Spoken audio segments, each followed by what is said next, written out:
certo, deu certo. Deu certo agora. É a falta de costume com o Instagram, sabe? Não, fique em paz, meu grande amigo. Como estão aí as coisas com a sua família? Tudo bem, graças a Deus. Tudo em ordem. Tudo em ordem Coisa e boa. promessa. Só aguardar as pessoas que já estavam online, eu tive que sair e retornar para a gente ter mais tempo para conversar, né? Certo. Eu tenho que cronometrar bem o tempo, porque a live de ontem o assunto foi tão contagiante que a gente quase ultrapassa a hora e terminou assim bruscamente. Foi o Coronel Montenegro, foi? Não, foi o Paulo Pereira, lá de Portugal também, mas o presidente da Federação Portuguesa e vice da Europeia. Ah, sim. Foi boa. Muito boa, muito boa. Tá salvo aí no Instagram e tem no YouTube agora também, no nosso canal. Mestre, e você está em Teresina ou está em Brasília? Não, estou em Brasília. Brasília. Tá tudo bem aí? O clima tá bom? Seco? Ah, não, até que a umidade tá boa, tá em torno dos 48%, 50%. Fez um frio na última semana, mas agora deu uma aliviada. Tá tranquilo. Ah, graças a Deus. Porque nordestino, piauiense, por exemplo, qualquer temperatura abaixo de 30 já é frio, né? Eu tava Sim. fazendo 15 aqui, então eu tava a menos 20, tava terrível. Quando eu fui, eu estava em Brasília, aí quando fui convidado para visitar o Piauí, um colega amigo meu me disse, quando você chegar lá no, em Teresina, você desça de costa. Eu digo, por quê? Dice, para não levar um choque térmico. Mas é isso mesmo. É. Mas é como eu sempre falo, a melhor coisa do piauiense é o calor da família, né? Assim como eu, a temperatura, assim é a pessoa. Muito caloroso, muito acolhedor. Por isso que Acolhedor. por isso que eu escolhi Piauí para morar. Que bom. Porque as pessoas são muito acolhedoras, muito fraternais aqui. Isso é muito bom.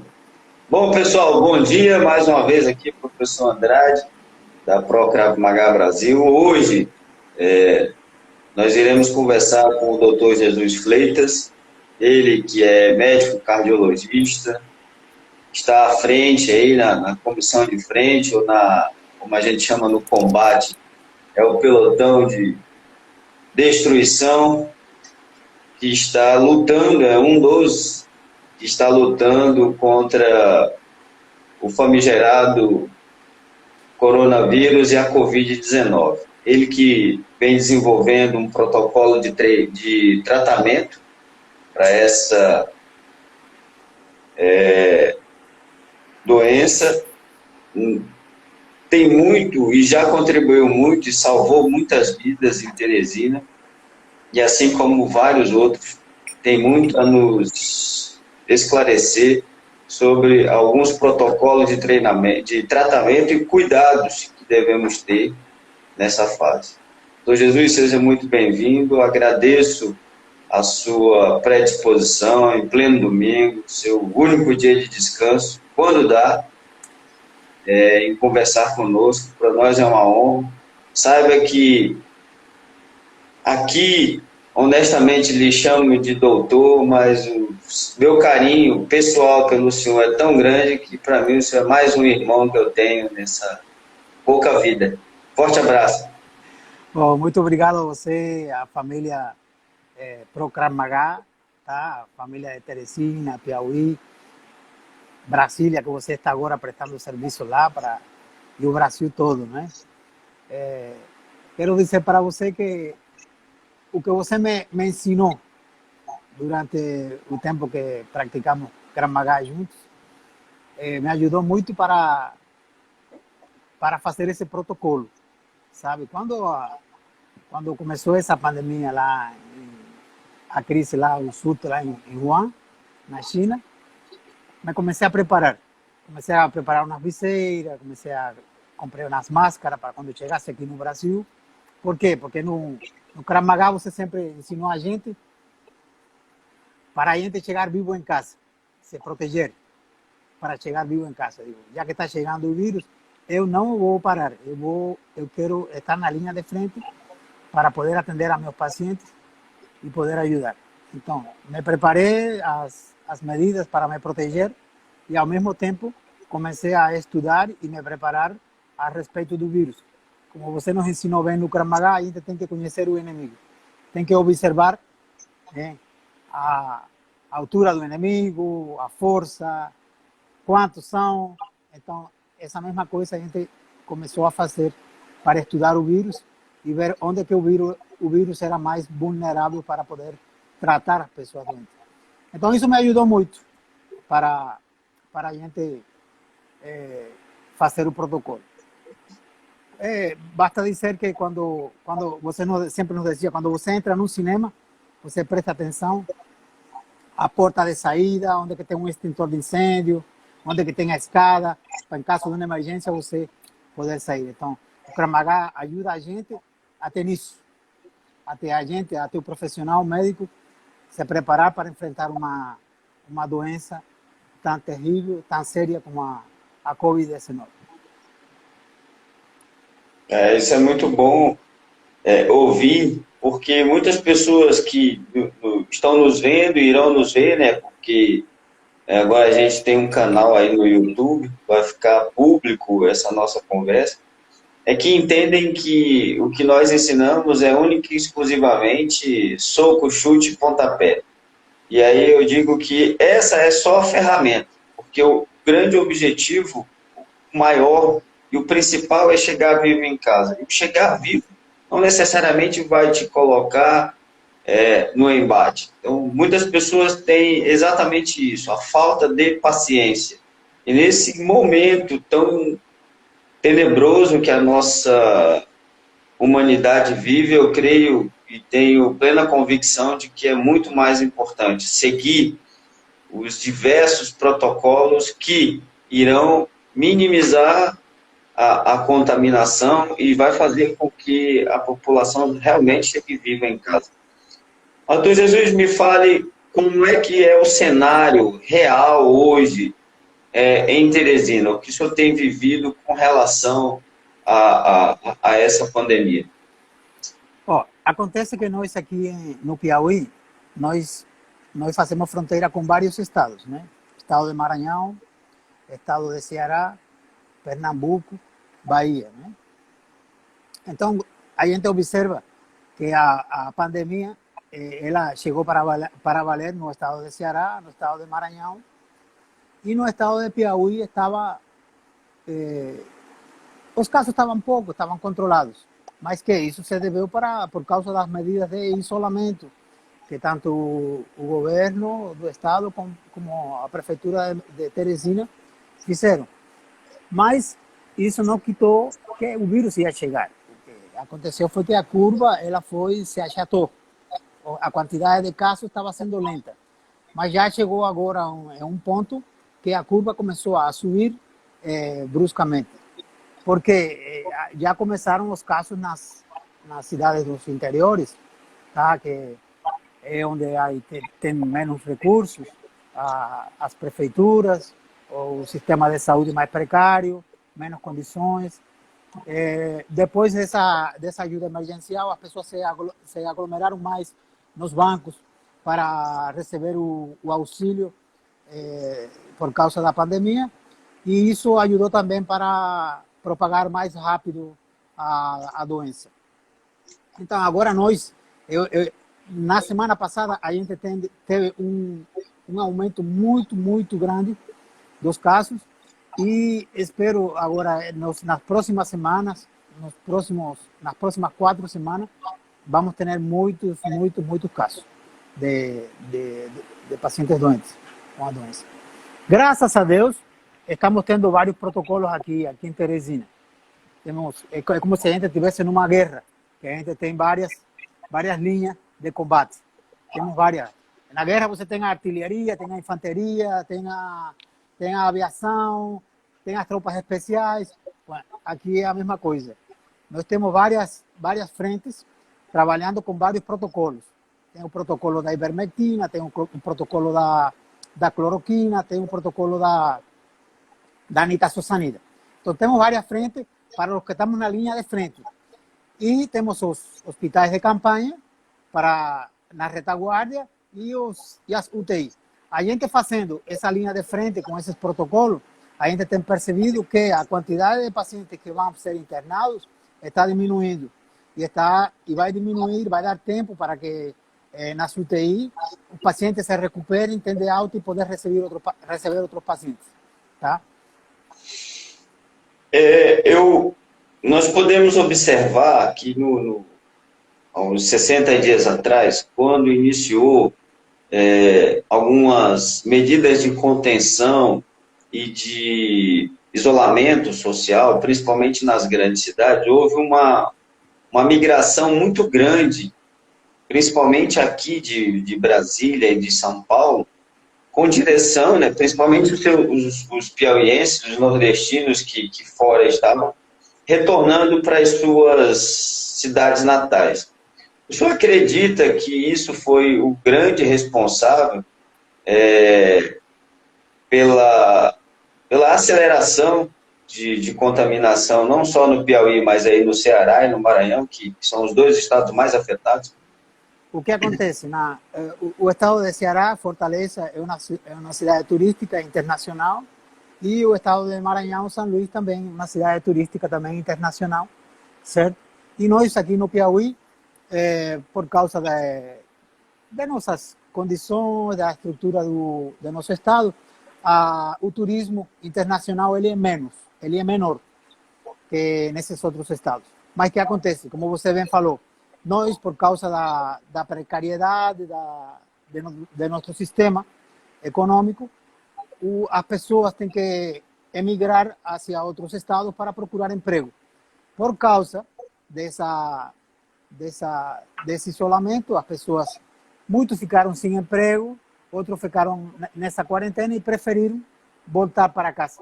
E então, foi isso, essa migração para o nosso estado, das pessoas que moravam fora, que trouxeram mais, já não foram os estrangeiros, senão foram as pessoas do próprio estado que moravam em outros estados que voltaram para casa e trouxeram a doença. Isso é correto afirmar isso? Tem muita gente aqui já perguntando, doutor Jesus. Eu vou primeiro agradecer aqui a Dani Silva e a Risélia está agradecendo aí a esse homem de Deus por ter abençoado, que a família dela lá em Alagoinha, a maioria está curada, tá? Mas existem muitas perguntas aqui, e aí, dando continuidade, eu queria também agradecer a participação do Carlos, lá de Blumenau, Santa Catarina. A gente começa a ter um público bem seleto, o pessoal de Manaus também está lhe ouvindo. Falamos da fase inicial da contaminação. Após isso, houve muita contra-informação, que todos nós já sabemos, a mídia divulga diariamente, e poucas pessoas entendem que, por se tratar de algo novo, né, como nós falamos aí na introdução, quando você não conhece o inimigo, é como eu costumo usar muitas parábolas exatamente para ficar mais fácil o entendimento. É como você jogar um borrifador em um formigueiro. Então, essa pandemia, como chegou no Brasil, ela fez exatamente isso. Muita gente se desesperou, muita gente começou a não tomar a principal medida, que seria medidas profiláticas, principalmente no que tange a toque de mãos. Ela despertou vários sentimentos e, infelizmente, ela tem levado muitas de nossas vidas. Nós perdemos aí um presbítero da nossa igreja, você esteve lá, conheceu, que é o presbítero Homero, e várias outras pessoas, exatamente por conta de problemas. Há muito que não me disse, contra-informação. E aí a minha pergunta para o senhor agora é a seguinte: como tem sido o consenso entre a equipe médica, não só no Piauí, mas no seu ambiente de trabalho em si, como tem sido? Porque, é como o senhor falou, existem muitos protocolos e muita gente difundindo o que nós chamamos de contra-informação. Não, melhor esse, melhor aquele, melhor isso, melhor aquele. Como você desenvolveu um? Como o senhor entende essa confusão de informações? Ó, desde o início da doença, lá em Wuhan, na China, começou a desinformação. Tá? A gente começou a acompanhar e no início falavam, não deve usar corticoide, porque se você usar corticoide, o paciente vai piorar. E a gente foi ouvindo muitas coisas que se diziam que não era para fazer e a gente não fazia. Isso, nós, graças a Deus que a doença demorou a chegar aqui no Brasil. O Brasil foi um dos últimos para chegar. Mas chegou na Itália, chegou na França, chegou na Espanha. E por causa dessa desinformação, por causa dessa falta de estudo, falta de conhecimento da doença, muitas pessoas morreram. Tá? Basta dizer que as pessoas que faleciam na China não faziam nem autópsia, só fizeram 3 autópsias na China, dos pacientes que faleceram. E quando começaram a falecer pacientes na Itália, os médicos italianos começaram a fazer autópsia dos pacientes que estavam falecendo. E fizeram umas 500 autópsias. Na China fizeram 3, na Itália fizeram 500 autópsias. E eles perceberam que os pacientes que estavam falecendo por a Covid-19 estavam falecendo por tromboses. Os pulmões ficavam cheios de coágulo dentro, que não era infecção, eram coágulos, eram trombos. Então, começaram a perceber também que quando começavam a usar em determinada fase da doença o corticosteroide, os pacientes melhoravam. Então, como eles descobriram que os pacientes estavam com trombose, começaram a usar heparina e os pacientes começaram a melhorar, começaram a sair da UTI. Então, foi mudando o conhecimento e hoje você vê que já em Espanha, em Itália, França, já eles estão voltando à vida normal, certo? E aqui no Brasil nós aprendemos isso, mas eu vejo assim que não se tem divulgado muito, não se tem divulgado um protocolo para levar para todo mundo. Eu acho que as autoridades do governo deveriam implantar um protocolo para todo o país para salvar vidas. No protocolo que eu estou usando, eu posso dizer para você que tenho tratado já muitos pacientes, mais de 300 pacientes. Até agora não tem falecido ninguém. Eu estou tratando pacientes de 1 ano e 4 meses até pacientes de 90 anos. Estou tratando pacientes hipertensos, estou tratando pacientes diabéticos, estou tratando pacientes com insuficiência cardíaca, estou tratando pacientes com insuficiência renal, estou tratando pacientes com arritmia, e todos eles responderam maravilhosamente bem com o tratamento. Nenhum deles se complicou. Só teve um paciente que eu tive que internar, porque era um amigo meu, médico, e ele piorou um pouquinho a falta de ar dele e eu tive que internar ele para fazer pulsoterapia e colocar antibiótico de amplo espectro internado. E já está bem. Já está bem que amanhã ele terá alta do hospital. Recuperado já. Então está faltando pelas autoridades estudar, se sentar. Eu vejo que estão fazendo muita política. Estão fazendo muito jogo político e pouca interesse no que vale, que é na ciência. Ver que coisa que está dando certo. Quando você está em um combate, você tem que ver qual é a estratégia que está dando certo, para aplicar essa estratégia e disseminar ela, para salvar mais pessoas, para evitar que as pessoas venham a se agravar e a ir ao óbito. Muito obrigado. As pessoas têm aqui agradecido e falando que está muito esclarecedora e bem didática. É muito bom ouvir o senhor falar dessa forma. Aí vamos lá. Tivemos o período aí do piauiense que retornou, tivemos algumas medidas e existe agora uma, vamos dizer, infelizmente, né, uma política, porque o Brasil tem dimensões continentais. Houve surtos centralizados em alguns estados, como nós já falamos, né? No Amazonas, no Ceará, os mais próximos aí, no Maranhão, São Paulo e Rio de Janeiro.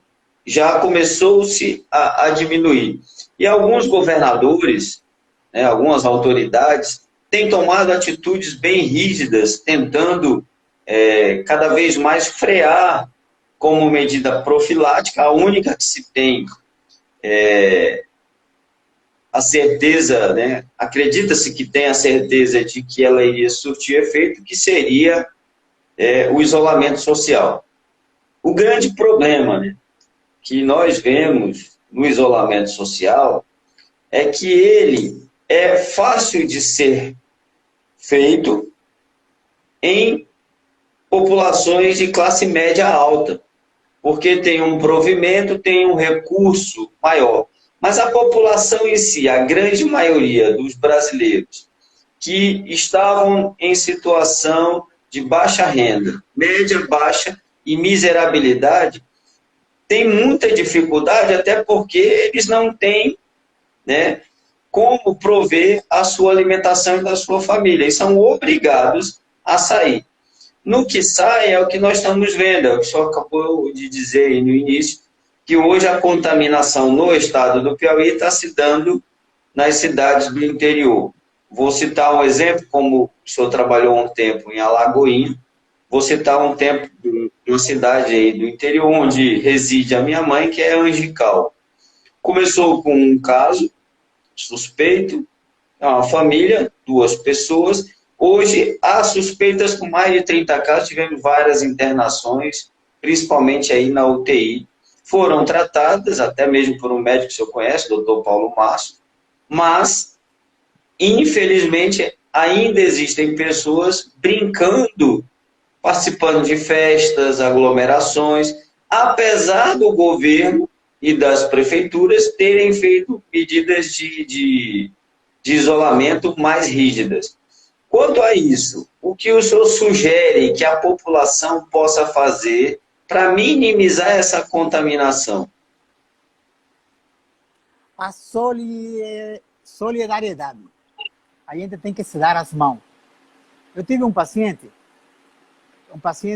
chegou um casal no meu consultório, doente os dois, muito fraco, com muita febre, tosse, falta de ar. E se consultaram, me levaram os exames negativos. E eu passei o medicamento e eles não tinham condição de comprar os medicamentos. E estavam doentes eles dois, era o casal, e 3 filhos. Entre os filhos, um filho autista, de 30 anos. E eles choravam, porque não tinham condições de comprar o remédio. As pessoas daqui do meu condomínio, a minha esposa, a Mara, ela falou com as pessoas do condomínio, com a família dela, e juntaram dinheiro para comprar os medicamentos, conjuntamente com a família dele, com as irmãs dele que moram em Barras, juntaram dinheiro e compraram os medicamentos para eles, para todos, para as 5 pessoas da família. E os vizinhos do condomínio foram num comércio aqui da cidade e compraram várias cestas de alimentos que ainda tem hoje, já um mês depois de doença, eles têm ainda comida para se alimentar. Então tem que ter a solidariedade. Além do governo, que o governo deu essa ajuda emergencial para as famílias, nós temos que ser solidários. O brasileiro é uma pessoa muito solidária e, sobretudo, o piauiense é muito solidário, muito fraternal. Eu acredito que se a gente se ajudar, se a gente se der as mãos, a gente pode vencer essa luta, essa guerra. As medidas de isolamento são muito importantes, tanto para a classe alta, classe média, classe baixa. Temos que nos manter isolados. dentro de nossas casas. Acontece que muitas vezes a gente se cuida na rua. Você na rua está de máscara, você na rua não dá a mão para outra pessoa, mas quando você está dentro de casa, você tira a máscara.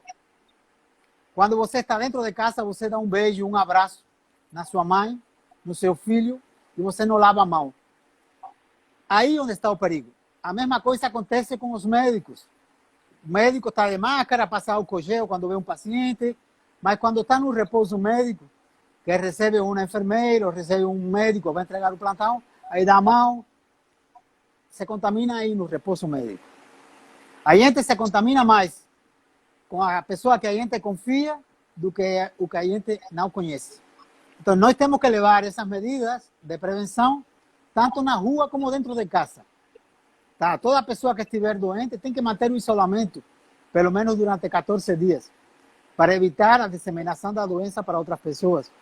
As crianças, geralmente, são pessoas, são os que transportam o vírus e não adoecem. São os doentes assintomáticos.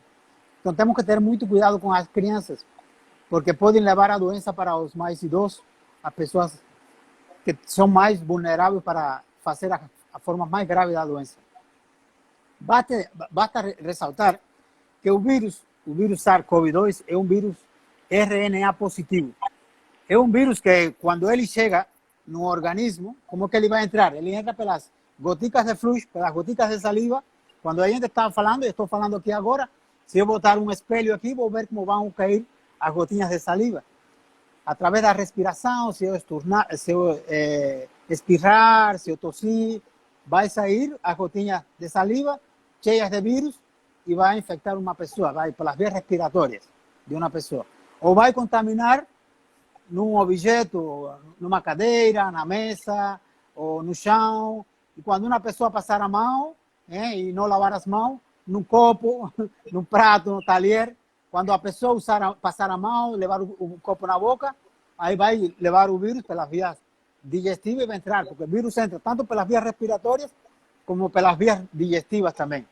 Então, é um vírus RNA positivo, o que quer dizer que esse vírus, ele produz as próprias proteínas. Ele tem na superfície dele, o vírus ele tem na superfície uma coroa, tá? E nessa coroa ele tem lipoproteínas e tem uma proteína que se chama proteína spike.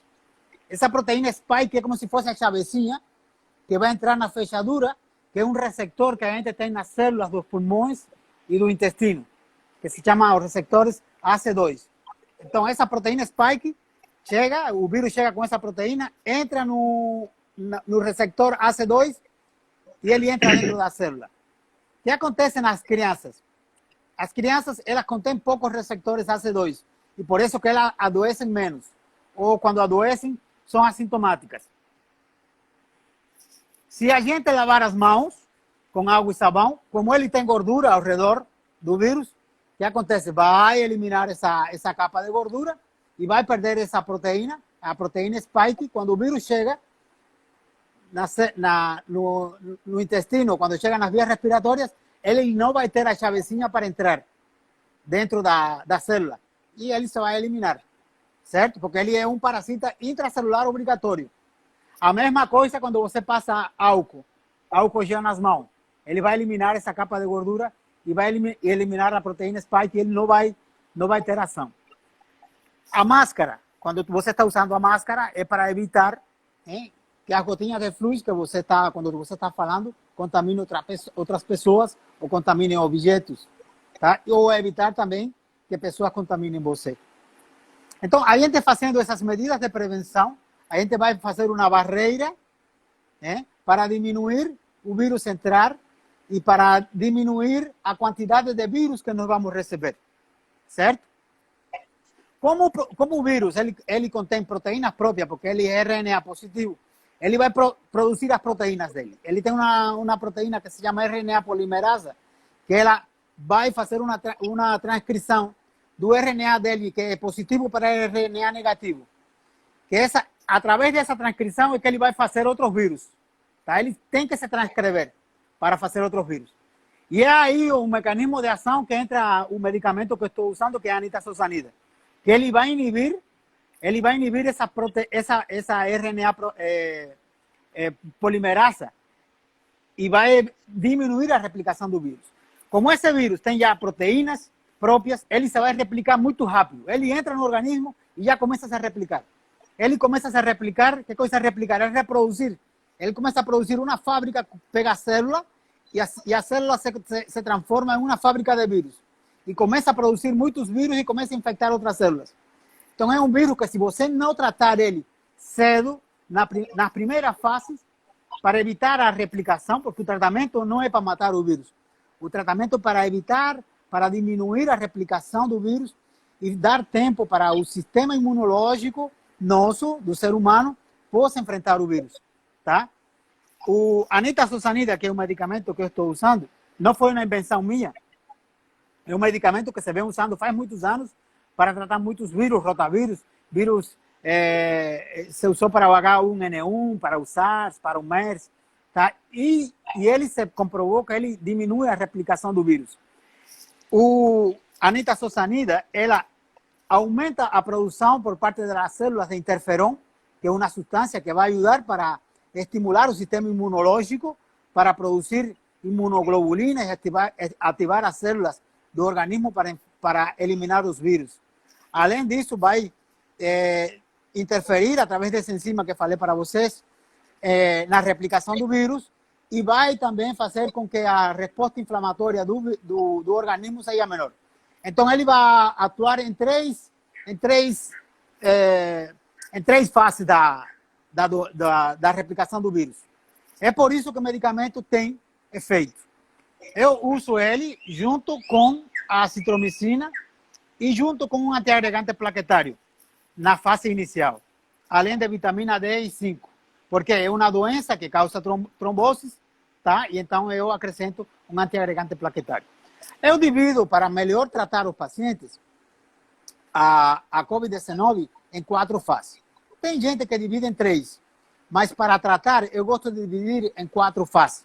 É a fase inicial, a fase 1, que é a fase de replicação do vírus, que ela vem incluindo a fase de incubação, que dura mais ou menos de 7 a 14 dias, a fase de incubação.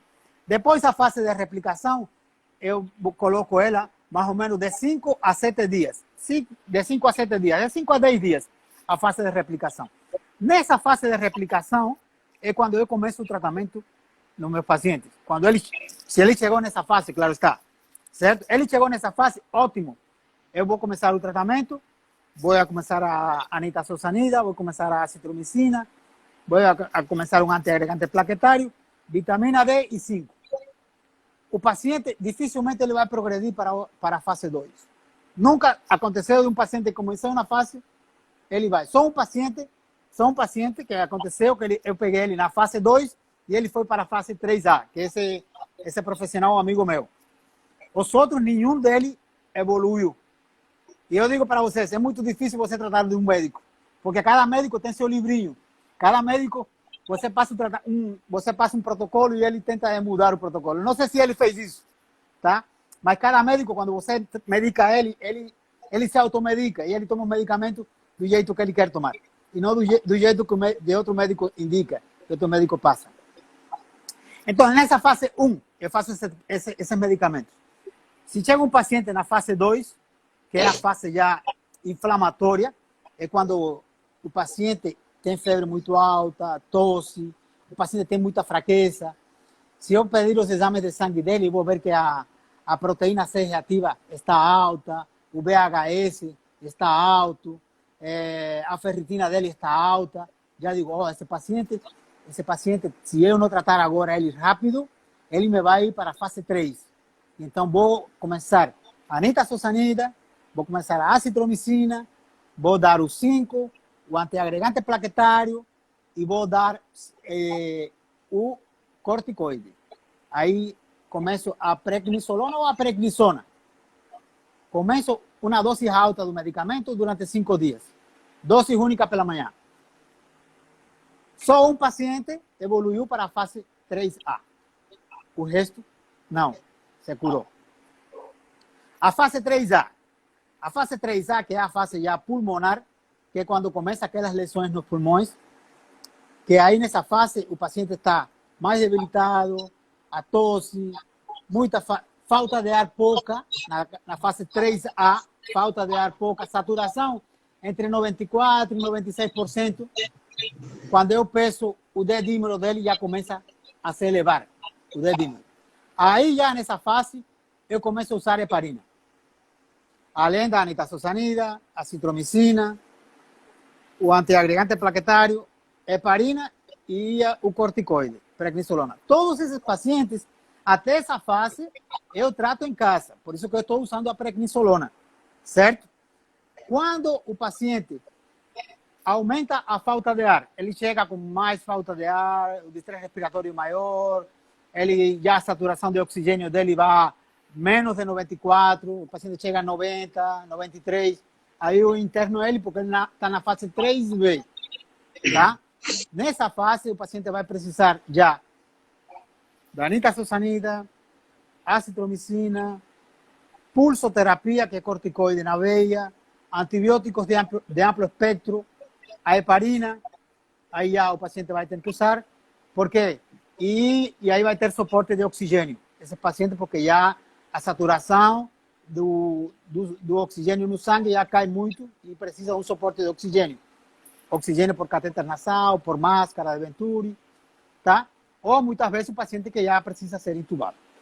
Mas os meus pacientes têm respondido maravilhosamente bem. Eu tenho sido muito criterioso, tenho tido muito cuidado e tenho pegado toda a informação deles. Quando ele chega, eu faço um vídeo com ele, com o que ele está sentindo, e depois, no final do tratamento, eu faço outro vídeo de como ele está, o que ele está sentindo. Criei um grupo de WhatsApp, porque esses pacientes estão fazendo tratamento em casa, e a gente tem que estar monitorando eles todos os dias, a toda hora. Eu monitoro eles pela manhã e à noite. Eu crio um grupo com todos eles, e aí eu vou perguntando para eles, como você está? Também alguém está sentindo febre, está sentindo alguma coisa? Eles me vão comunicando. Uma vez que dou alta, passo eles para outro grupo. O grupo de pacientes que tiveram Covid-19 e que estão de alta. Por que razão? A gente conhece pouco da doença. Eu já tive já 2 casos, pacientes que chegaram com IgM positivo, que disse que o paciente estava doente, estava com sintomas clássicos. Iniciei o protocolo e quando terminou o tratamento, levei uma surpresa, porque quando pedi o exame de sangue, a evolução para ver se o paciente tinha criado anticorpos, IgG, me levei a surpresa que não tinha nem IgM nem IgG. Não tinha anticorpos. Opa, muito cuidado aqui. Você se tem que cuidar, porque você pode adoecer de novo. Então, muito importante a gente ser criterioso. Fazer o diagnóstico, fazer o acompanhamento e na hora da alta, saber quando você vai dar a alta e orientar o paciente. Porque se você orientar um paciente, não, você está curado, você não vai ter mais a doença. Tem que orientar, se cuide, porque senão você pode adoecer de novo. Tá? Então, tenho todo registrado, com todos os exames de laboratório, quando começaram. Com 7 dias, nos primeiros casos, nos primeiros 30 pacientes, tive o cuidado de fazer os exames de 7 em 7 dias. Exame de sangue, tomografia no início do tratamento, exame de sangue, tomografia com 7 dias e exame de sangue e tomografia com 15 dias. A evolução foi fantástica. Você vê a evolução das tomografias, como os pulmões, eles se abrem e você vê a cor dos pulmões pretinhos. Assim que acontece que o ar, você vê o ar na imagem radiográfica, é preta. Quanto mais ar tem, mais preto é o pulmão. Então, você vê o pulmão um pouco assim pálido, quando o paciente chega, e quando depois você vê o pulmão todo pretinho. É uma coisa linda você ver a diferença. Quando você mostra assim para o paciente e diz, a diferença é seu pulmão aqui. Eles ficam super felizes, o paciente, muito satisfeito. E mais feliz fico eu, sabe? Porque não sou eu. Quem nos capacita a nós, quem nos dá nossas ideias, não sou eu, é o nosso Senhor. É o nosso Senhor Jesus, é o que nos capacita, é Ele que nos instrui, e é Ele que nos dá, nós somos as armas para levar esses conhecimentos a nossos pacientes e administrar a dor das famílias. É muito lindo, é muito feliz, muito gratificante para um médico você ver o filho quando você vê o pai entregue nas mãos dele. Eu tive já velhinhos que chegaram já morrendo já, quando a filha disse, oh, obrigado, doutor, meu pai está bom, meu pai não morreu. É a coisa mais linda que tem. É o melhor salário que tem um médico, é ver a felicidade, a alegria de uma mãe, de um filho, de um irmão a recuperar o seu ser querido de volta. Isso é muito bom, doutor Jesus. É muito gratificante, realmente. Vamos deixar o título. É muito Vamos, bom. vamos deixar o título, vamos aumentar a faixa. É uma boa. Então é o seguinte, tem algumas perguntas aqui que a gente abriu.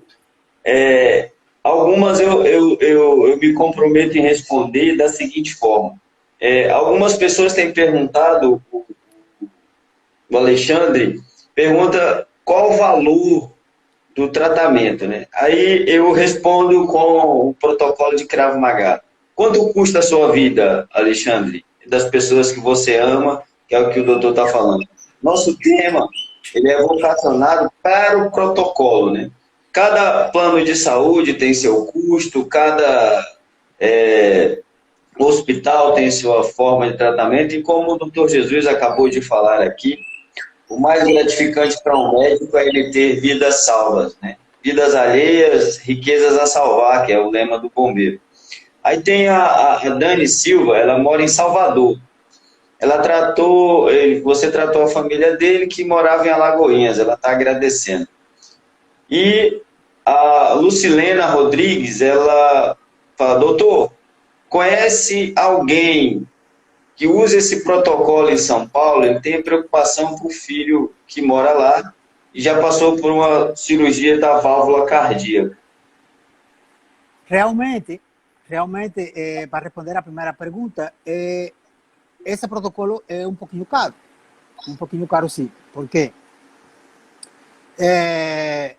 Mas as autoridades do governo poderiam fazer ela mais barata, certo? Disponibilizando esse medicamento para as pessoas, tá? Eu estou fazendo minha parte. Qual a minha parte? Eu não estou cobrando a consulta, por exemplo, na internet, eu não cobro as consultas. As pessoas de Alagoinha sabem muito bem disso, as pessoas de Barras sabem muito bem disso. Eu estou tratando pessoas até na Suécia, nos Estados Unidos e em Cuba. Eu não cobro as consultas. A pessoa me diz, não, doutor, qual é a sua conta para eu pagar? Não, eu cobro a consulta no meu consultório. Por quê? Porque a clínica não é minha. Então a consulta a pessoa tem que pagar. Mas, como você mesmo falou, a vida de um ser humano é a coisa mais valiosa que tem. Ontem um amigo meu me perguntou, um filho meu aqui em Barras, ele é promotor de justiça. Ele me disse, doutor, quanto é a sua consulta? E você me conhece, você é capaz de me perguntar isso a mim? Eu não cobro. Em tempo de crise, eu acho que ninguém deve lucrar, mestre. Eu acho que todo mundo tem que ser solidário. A gente tem que se dar a mão. Eu prefiro ser uma pessoa pobre pelo resto da minha vida e não ser uma pessoa a me enriquecer, a ganhar dinheiro com as desgraças alheias. Com respeito à segunda pergunta, esse protocolo se iniciou foi em São Paulo. Esse protocolo com a Anita Sousanida, na Beneficência Portuguesa e no Sírio-Libanês, estavam fazendo uma pesquisa desse protocolo. O ministro da Ciência e Tecnologia, Marcos Pontes, ele está fazendo uma pesquisa também e está na terceira fase dessa pesquisa. O que acontece? Em tempo de crise, você tem que... não pode aguardar os resultados. Você tem que ir atrás do que está dando certo e aplicar. Você tem que trocar a roda do caminhão com o caminhão andando. Eu tinha um amigo que sempre me falava isso. Você tem que trocar a roda do caminhão quando você tem crise com o caminhão andando. Se você vai parar o caminhão, você perde tempo. Então, no meu paciente deu certo. Claro, tem outros. Não quer dizer que seja a única forma de tratamento. As outras formas de tratamento também têm dado certo. Eu vejo muito pacientes que foram tratados com ivermectina, muitos pacientes que foram tratados com hidroxicloroquina, que também deu certo. Não quer dizer que é o único tratamento exclusivamente que dá certo esse com a nitazoxanide. É igual quando você tem um antibiótico, tem a citromicina, tem a amoxicilina, tem a cefalosporina, e cada uma tem seu efeito. Se você vai tratar um hipertenso, tem vários medicamentos para tratar. O que acontece? Se você vai ver a nitazoxanide, é um medicamento que ele é um pouquinho mais caro, mas efeito colateral, você tem muito pouco. São pacientes que têm doença hepática, renal crônico. Eu já usei em paciente renal crônico e não teve nenhum problema. O paciente se deu bem, está recuperado completamente. Uso em pacientes coronariopata, pacientes com arritmia, pacientes idosos. É um medicamento que você pode usar em Alagoinhas, no interior da Alagoinha, através do telefone. Eu consulto o paciente e sem nenhum perigo de que ele vai fazer uma arritmia, porque efeitos colaterais do medicamento são poucos. Você pode ver na bula. Posso usar em gestante, posso usar em criança, posso usar em idoso, hipertenso, diabético. Então, me dá uma segurança para eu usar o medicamento. Me dá uma confiança para eu ter mais certeza que esse paciente que estou tratando à distância, longe de mim, não vai ter um efeito colateral ou uma complicação, certo? Doutor, eu tenho recebido aí muitas perguntas que nós vamos ter que encerrar e começar uma outra, viu? Porque é muita coisa aqui. É o Carlos de Blumenau, estou preocupado com o tempo. Então, se cair, pessoal, eu vou pedir autorização ao doutor Jesus para retornar. A gente não vai ficar mais uma hora, mas pelo menos para a gente encerrar. Pergunta do Carlos, doutor. A pergunta do Carlos é a seguinte, lá de Blumenau, de Santa Catarina. O senhor sabe que Santa Catarina já iniciou o retorno das atividades, inclusive ele é instrutor de Krav Maga, e ele já voltou com atividades na academia. Ele está fazendo todo o protocolo de distanciamento, mas a pergunta dele muito pertinente como funciona o risco da segunda contaminação? Exemplo, o paciente, o cidadão já contraiu a doença, produziu anticorpos, foi tratado, tal. Como tem sido, como a ciência hoje está vendo isso? Porque não existe ainda garantias científicas de que ele não poderá contrair novamente. Tem acontecido caso... Desculpa. E aí ele conclui que mais importante, então, também é manter os protocolos e as cautelas, né? Exato, corretamente. Tem acontecido casos de pacientes que adoeceram e se contaminaram novamente. O que acontece? Nós não temos o SARS-CoV-2. Nós temos o SARS-CoV-1, temos o MERS também. O que acontece? Muitas vezes, o paciente, ele adoece e a sorologia, ela dá alterada. Mas muitas vezes não é o SARS-CoV-2. Muitas vezes foi outro coronavírus e alterou o teste rápido. Isso pode ser um falso positivo. E aí pode ser o paciente teve a doença, tratou, mas era outra doença, era outro coronavírus. Tratou, ficou bom e depois, se ele teve então o coronavírus, certo? Pode ter sido isso. Os casos que aconteceram. Eu não estou afirmando, eu estou dando minha hipótese. Pode ter sido isso. Um falso positivo para SARS-CoV-2. Ou pode ter sido o que aconteceu com 2 de meus pacientes. Adoeceu, vamos supor que foi, vamos supor que não foi outro vírus, né? Ele foi positivo. E no final do tratamento, ele não criou anticorpos. IgG. Porque o IgG é o que te vai proteger contra eventualmente, outra exposição ao SARS-CoV-2. Então, se você não criou anticorpos, você está propenso a adoecer de novo. Então, nós temos que nos acostumar, e isso já é uma coisa que é para valer, porque todos os anos nós temos gripe. Todos os anos a gente tem gripe. Então, nós temos que criar o hábito de usar as máscaras. cada vez que a gente gripar, usar máscara. Até para a gripe, não temos que aguardar a ter uma pandemia para a gente usar as máscaras. Nós temos que aguardar a ter uma pandemia para usar álcool gel. Porque no Japão, na Coreia, eles controlam mais rápido as doenças respiratórias, porque eles têm esse costume. Eles têm esse cuidado. Quando a pessoa adoece, eles usam máscara. Eles têm cuidado quando vão tossir, quando vão espirrar, para não contaminar as outras pessoas. Então, nós temos que nos conscientizar. Nós temos que manter as medidas de isolamento, tá? Por enquanto, não baixar a guarda, porque muitas pessoas já adoeceram, mas tem muitas outras, muitos, que não adoeceram. O Brasil tem 250 milhões de habitantes e não adoeceram 250 milhões de habitantes. Se todo mundo ir para a rua, vai ter outro surto. Vai ter outra onda. Então, temos que ter as medidas de precaução. Tem que continuar pelo resto da vida. Certo? Doutor, para evitar a gente encerrar bruscamente, eu vou sair e daqui a uns minutinhos, tempo que o senhor toma uma água, eu retorno, porque são muitas perguntas. O senhor autoriza? Autorizo. Pessoal, a gente já retorna, porque está muito interessante, é muito bom ver a participação de vocês. E perguntem, como ele disse, nós estamos aqui para ajudar a sociedade e nosso trabalho a esclarecer. Obrigado, já voltamos.